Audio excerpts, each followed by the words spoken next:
You're watching Real Estate with Julia.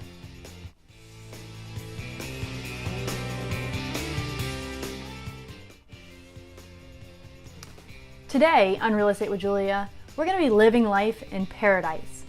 You're going to get tips on the Cape Coral waterways. Meet your waterfront realtor. Hey, that's me. My name is Julia Sullivan and I'm a realtor with Listing Paradise Realty. I was born and raised here in Cape Coral, so I know this area very well. Don't you want someone who is knowledgeable in the area? Here, you can find out how you can contact me for your real estate needs. So, how many waterways are in Cape Coral? There are more than 400 miles of canals in Cape Coral. Plenty of waterways for you.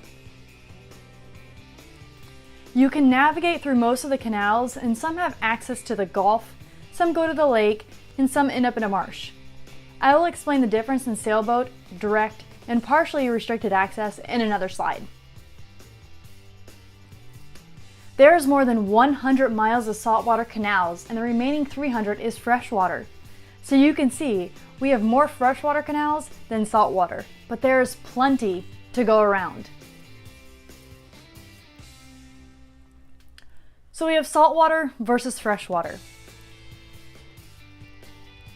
Cape Coral includes both saltwater and freshwater canals. Saltwater canals are ideal for people who enjoy boating and deep sea fishing. These canals provide access to the Gulf and open waters. Remember, just because you're on a saltwater canal doesn't mean it's a quick trip to the Gulf. The further away from the Gulf you are, the longer it will take for you to get there. If your boat of choice is a sailboat, you'll need to make sure there are no bridges or other restrictive areas. Here's something important about your boat. Engines must be flushed with fresh water and boats hosed down after a day of cruising. Most boaters have electric lifts and are painted boats to prevent barnacles. Freshwater. Rather than providing direct access to the Gulf, freshwater canals usually lead to a calm lake. Freshwater canals offer an excellent opportunity to enjoy fishing, canoeing, and even swimming. There's little boat maintenance or wear and tear in the freshwater. You can leave your boat in the water. Here are some facts about freshwater and saltwater. So freshwater has limited navigation. The water level is stable except for seasonal changes. The water level rises during a tropical storm. And there are alligators and river otters. The saltwater, there's unlimited navigation. Water level changes significantly with the tide 4 times a day. You will have storm surge, and there are sharks, or could be sharks, in sunbathers.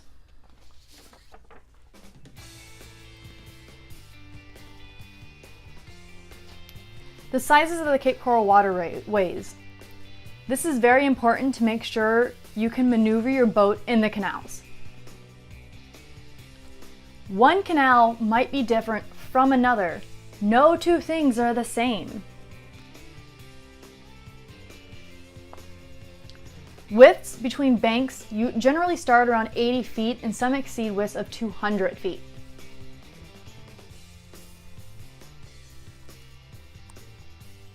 Wider canals generally offer better views and are therefore considered more valuable. Now, we have access points. There are 4 major access points to the Gulf. There's Cape Coral. You have Matlacha Pass, which is located in North Cape. Chantry Canal, which is in Southeast Cape by Vizcaya.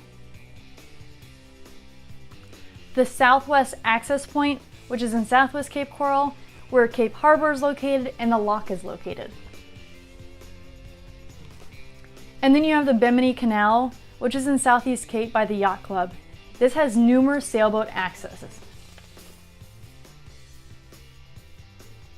Now, sailboat, direct, and partially restricted accesses. This is very important to understand. Sailboat access. There are no bridges to worry about. Open canal directly to the Gulf. These canals give you uninterrupted access. Direct access does not always mean no bridges, which most people think. Multiple bridges still qualify as direct access because it brings you to the Gulf. In partially restricted access, these are either behind a lock or a lift. But don't let this deter you because most of the homes located in this area are very nice. So here I'm going to highlight some of the areas where you don't have to worry about bridges to get to the Gulf, which are going to be in orange. And I'm also going to highlight some of the areas that are behind a bridge to get to the Gulf, and that's going to be in yellow.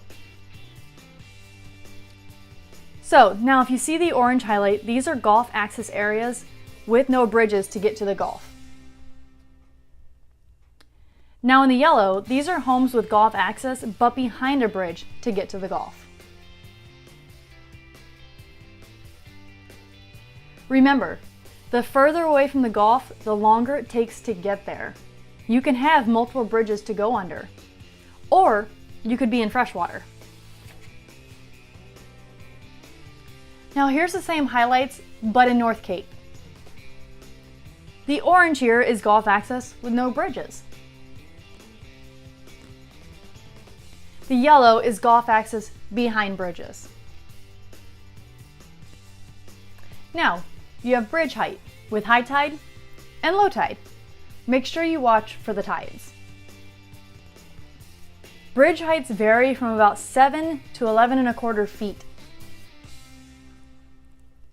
Take into consideration the size of your boat. You want to make sure it fits under the bridge. Again, know the tides. Your boat might fit going out, but if the tide rises, can you get your boat back through the bridge? The bridge height pictures that follow are heights shown at maximum water level. Here is Southeast Cape Coral saltwater Gulf access bridges. They are colored in purple. So these show some of the locations of bridges you'll need to go under if you live behind a bridge.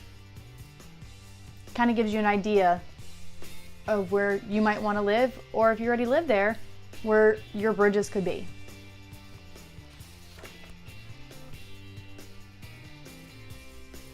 This is another part of Southeast Cape Coral with saltwater Gulf access bridges. Take a look at the area. If you're okay with a bridge, then this could be a good area for you. Remember, all the purple colors is Gulf access.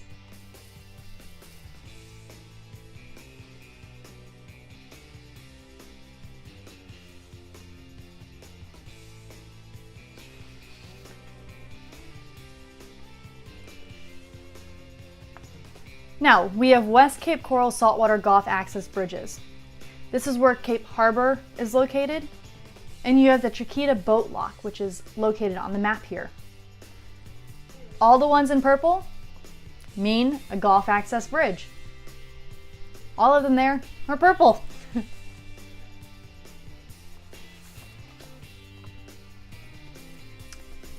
This is also another part of Southwest Cape Coral. This one has freshwater and saltwater Gulf access bridges. The purple is Gulf access with a bridge. Green is freshwater access with a bridge.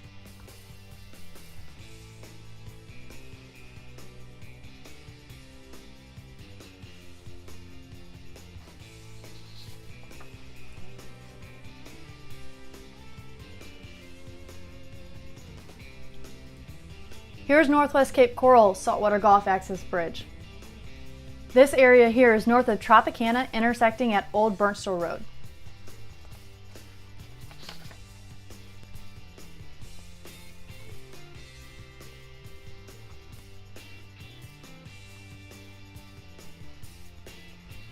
Again, Northwest Cape Coral saltwater Gulf access bridges. These are Gulf access that are located just north of Pine Island. So if you live or want to live in Northwest Cape Coral, here are the access points to get to the Gulf.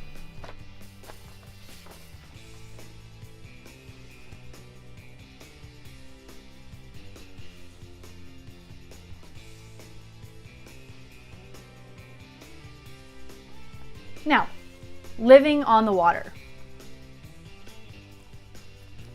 If you're a boater, water depths and tides are essential elements to investigate before you purchase.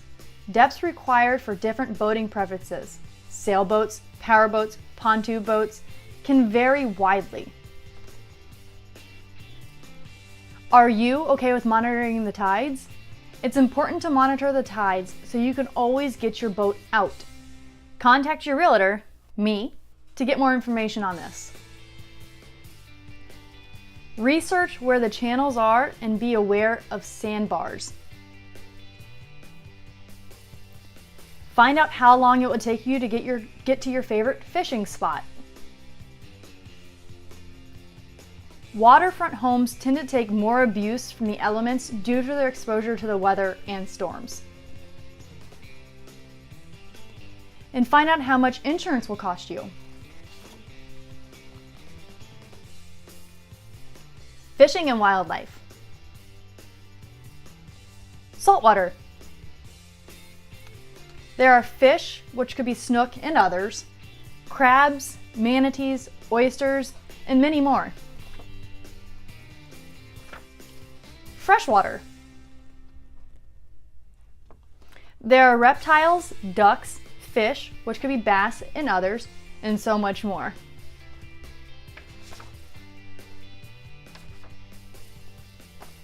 As always, thank you for watching. Please don't hesitate to contact me for information.